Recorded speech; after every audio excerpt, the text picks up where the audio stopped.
North Dakota Sheriff license plate. Probably not supposed to have this, but that's okay. It even has like the official vehicle tab. I should put this on my Jeep sometime and drive around. That'd be pretty sweet. It'd probably definitely make the news if I did something like that. Although who's news? Who's watching the news? I suppose we can't really even play music. No. Usually on TikTok Live, I just crank a bunch of records because I don't know what else to do with my hands. All right, that one you want one?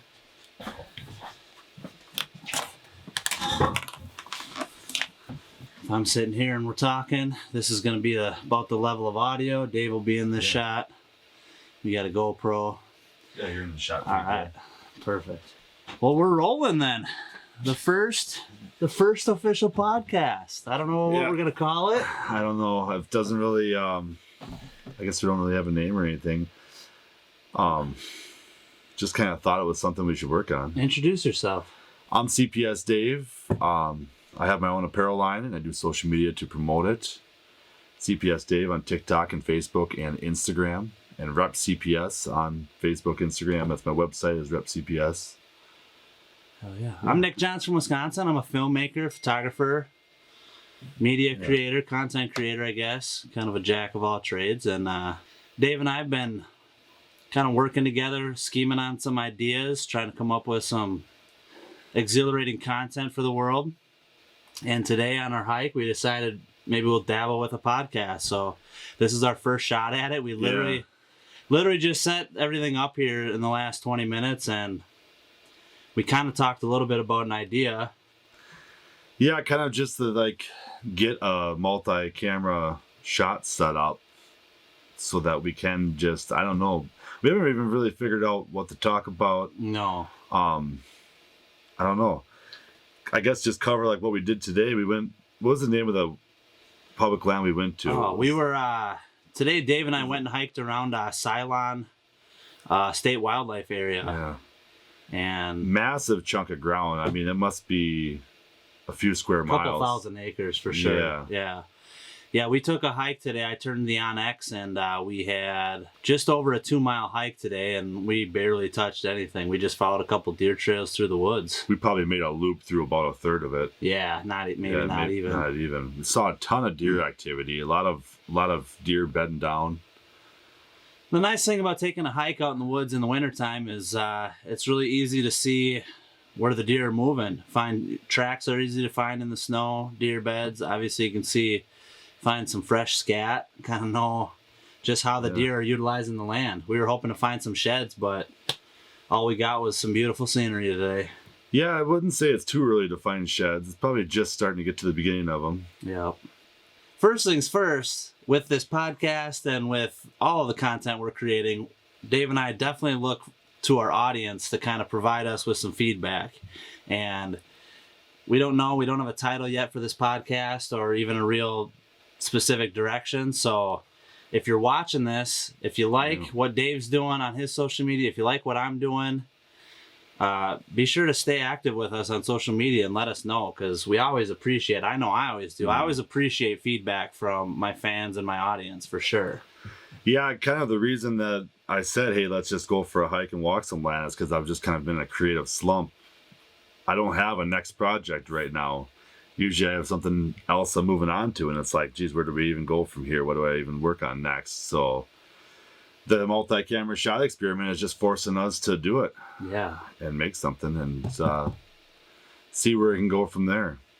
I can definitely relate on the kind of writer's block, creative slump thing. I've been in those types of ruts.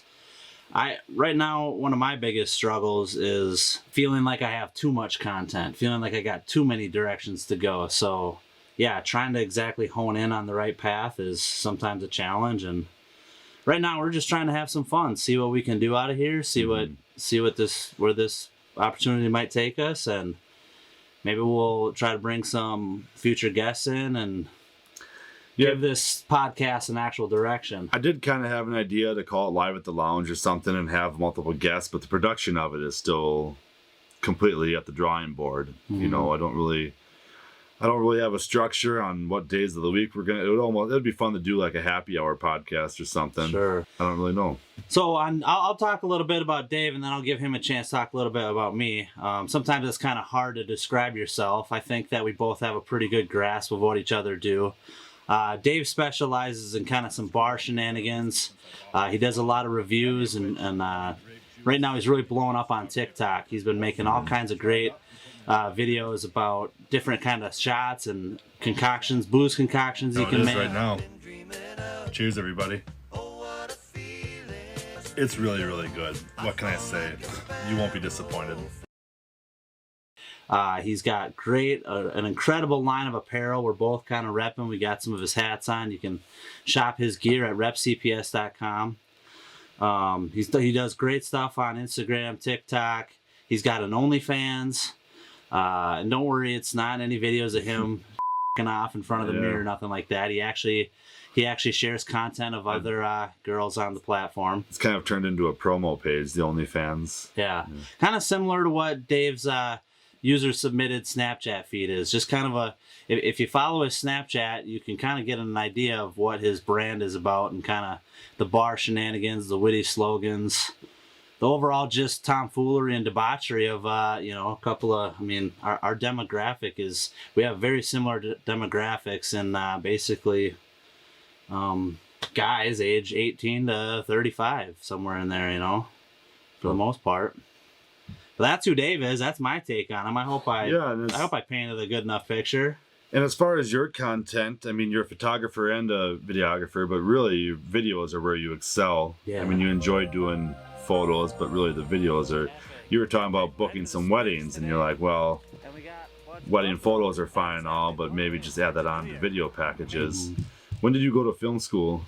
I graduated from Minnesota School of Business in 2011. I got a 2-year degree there for film production. And the reason I became a filmmaker was to document my outdoor journeys. I was in my early 20s working in the concrete jungle, had a cubicle, grinding out that 9 to 5. And I just spent too many days daydreaming about being in a tree stand. And I figured the best way to do that was to become a TV producer. I've been filming my adventures in the outdoors since I was a teenager, and I'm pretty happy and lucky to be able to make a living at it. I'm kind of opposite. I didn't intend to ever give up my job and do social media and do creative content. Mm-hmm. It just kind of happened that way. I started social media that grew in popularity, and then quit my job as a machinist just to take a chance at it, really. Nice. I kind of felt like I would regret not taking a chance. So I quit my job and started focusing 100% on social media and marketing my own line of apparel. I dig that. I've definitely seen, I feel like we've both kind of been doing this stuff similar amount of time. I've been a fan of CPS. I've been following your Snapchat for almost a decade now. What can you say about, you didn't intend to set out. Obviously, as the years go by, trends kind of change. How have you embraced that? Well, the changes in social media have really been, it's just been a learning curve. Snapchat was the cat's meow when I first got into social media, and it blew up in popularity. And things have been kind of transitioning, like people moved away from Snapchat when their user interface changed and started using Instagram stories. Instagram was a shit for a long time, but now Instagram is just kind of like, a lot of Instagram is all business, and it doesn't have a lot of personal creator content on there. So that's why people have been transitioning to TikTok now, and it's just more genuine. You find a lot of accounts that are genuine people creating content, and it's not just business advertising driven, which that's one of the things I like about TikTok. I definitely too, when I kind of started Night Owl Media Group in 2012, I was very heavily Facebook oriented. I've done a bit on Instagram. I'm not too keen. I don't do a whole lot. I'm mostly just focusing on YouTube right now, but the way you and friends like DPK have been blown up on TikTok, that's just the way to go right now. Talk about some of your YouTube videos featuring, like when you were on Lebanon Hills. I really like those, Yeah, so Huntourage TV. With Huntourage. Yeah, my YouTube channel is called Huntourage TV, and initially when I set out to make YouTube videos, I wanted to just chronicle the life and times of me and my hunting buddies. Any adventures we go on. I'm a big time outdoor enthusiast. I love being in the mountains. I love going for hikes. I like hunting, fishing, agate hunting. And for the last year and a half, I've had a van. I've been living van life, so I vlog about that. But really, I'm constantly still trying to mold my channel and create, a lot of my agate hunting videos have been taken off, so it's tough because I want to do things that are relevant and that are going to get views, but I also want to do things, that are ultimately my dream. Like, my goal this year would be to be in the Rocky Mountains elk hunting this fall. That's absolutely one of my top priorities for Huntourage TV, is to get some elk hunting content on the web. What about you? What are your kind of like goals and ideas for 2021? That's one of those things I really don't know. I've been developing. I've got this phone cast system with a projector for going live on TikTok, so I can have kind of a full bar scene, and I don't really know how I'm going to utilize any of that idea yet as far as producing any kind of podcast or show. Right now, 2021 is just the wild west of, I don't know, it's just a wide open. Yeah. Moving forward, I'm gonna definitely try and do more 60-minute six packs. I do these beer reviews where I drink a 60-minute six pack. I drink a 6-pack of beer in an hour, and then just kind of voice my opinion on it. I don't have any, I'm just kind of an average guy when it comes to drinking beer. I drink it and I like it, or I drink it and I don't like it. I don't have a lot of strong opinions about the types of hops that they use and the piney notes that come and whatever. I don't ever sniff my beer before I drink it. I'm just kind of a common guy. So as far as the beer reviews go, it's hard for me to score anything because the scores seem meaningless to me. It's the way my brain is wired. Sure. Scoring stuff just seems... I watched a guy review Past Blue Ribbon. He gave it an 8.6. How is a Past Blue Ribbon an 8.6? It doesn't even make any sense. So it seems arbitrary to me to score stuff sometimes. Portnoy kills it with his pizza reviews. Oh, he's spot on. Because he's just so... He's so consistent, and he remembers... I don't know. I had such a hard time grading. And with beer, there's such a wide variety. Mm-hmm. With pizza, you can kind of get your thin crust pizza, and they're all kind of the cheese, same. It's like a cheeseburger is just bread, meat, and cheese. But with beer, you've got lagers, pilsners, stouts, porters, bocks, ales, IPAs, double IPAs. There's just a huge wide variety. Your sours, your shandies, and your fruity beers, seltzers now, and then seltzers, getting into seltzers hybrids, and teas and all that stuff. It's a whole nother. And so how do you give a beer a 6 or a 7 out of 10 score when side by side they're two completely different beers? It's hard for me to score them that way. Yeah. That's one thing I haven't figured out. Some people do score stuff like that on presentation and the art on the can and stuff, but I guess I haven't really developed anything like that. I just kind of tell you whether or not I like it and have fun doing it, And this is all kind of a trial run too. Progress, not perfection. Yeah. I mean, this is just setting it up and doing this. Who knows if this will ever even reach the airwaves? We might just take a look at it and see, it needs help. We need better audio or whatever. Yeah, it would be. That is something I want to look into, is better audio and what I can use to mic up and I mean, I don't know if you're familiar with Ed Bassmaster. He recently came out with a podcast, and his first episode compared to his second episode, there was just leaps and bounds with just the camera angles. So we're absolutely gonna mold this and make it the best possible situation we can. Obviously, Dave's been building this set here now for what? How long have you been working on the lounge? Well, I moved this bar down here November of 2019, and then I think around January 2020, I kind of started to actually figure out TikTok a little bit and start to develop. And so I was developing everything behind me as a straight-on camera shot like this. Mm-hmm. Now, it isn't necessarily intended for an angle shot, so we got to figure that stuff out too. Because I can kind of see in the camera I've got just these ugly blinds behind me when we've got all this cool bar stuff that really would be better to feature behind you in the shot. We can certainly dress up this set in a much better... But that stuff's all kind of secondary once you just look at the final footage of it. Yeah, I think lighting equipment and stuff, we could definitely backlight ourselves. And Dave's actually got quite a bit of space down here, and I think eventually you might need to move this bar out a little more just to add a little more depth. Yeah. But you got all kinds of great stuff. I think I measured about 3 feet behind the bar. Yeah, I mean, we could eventually get a podcast. If we had enough cameras, we could get a whole roundtable discussion going if we wanted. So yeah, that's just an introduction, a little bit about who we are. Dave brought up some of my hiking videos, kind of some things you guys can look forward to in the future.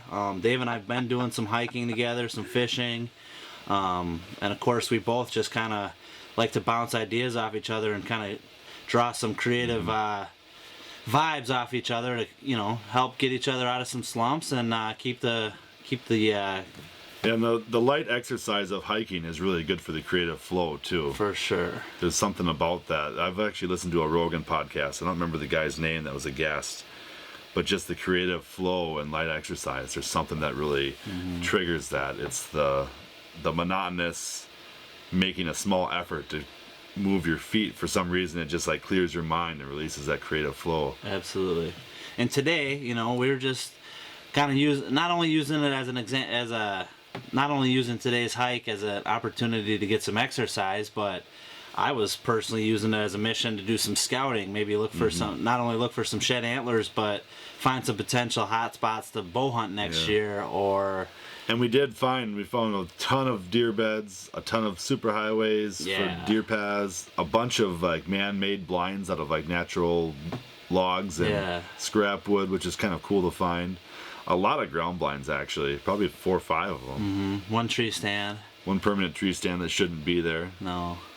Yeah, so I've been a public land hunter most of my life, and I definitely enjoy being a public land hunter. I think that it adds a different element to hunting. I got a lot of friends that hunt private land, and you know, they run trail cameras and have watering holes and food plots and, you know, all kinds of stands set up. I'm personally more of a kind of a rogue hunter. I just like to hunt on the ground, and you know, this past fall I hunted all kinds of different properties and checked out all kinds of new ground. So I really enjoyed today's hike because it really opened my eyes to yet another property that I can look forward to hunting in the future. You said you really fell in love with hunting from the ground versus from a stand too. Absolutely, it's much more intense. I mean, guys like Jared Scheffler, Whitetail Adrenaline, those boys, they hunt strictly on the ground, and it's literally some of the best action out there, and it allows you opportunities to get mobile and make a move on a deer. And yeah, I find it to just be a little more intense, and I like to film, and it's usually easier to bring a camera and a tripod and hunt from the ground, climb up in a deadfall, than it is to bring in a tree stand, set it up, bring a camera, set that up, take it all down at the end of the night. When I hunt by myself, hunting with a tree stand is just not really an option. You know, one of the things that I always say is progress, not perfection. So the simple fact that we're even sitting here and trying this is a huge step in the right direction to me. Doing it over just talking about it. Yeah. Absolutely. I don't know. Do you got anything else you want to talk about? Anything you want to plug? Yeah, not exactly. As far as plugs go, I do have a couple new hats. I have the new Brap hats on my website. repcps.com is where I sell my apparel. The Brap hats are brand new. Feels Good to Be Horny hats are going to be out this week. Right on. Valentine's Day coming up. Hopefully those are in stock by this weekend. Today's Tuesday. We'll see. Yeah, I don't know. I don't have a lot of plugs. I guess that kind of covers it for at least round one. We'll drop some links down in the description. Links to the websites, all of our social media. Of course, be sure to leave us some comments. Let us know what you thought of this video. If we get a lot of positive feedback, we'll probably look at doing this at least, if not weekly, maybe bi-weekly. But thanks for watching this first episode of the CPS Dave. What'd you call it? Live at the Lounge. Live at the Lounge.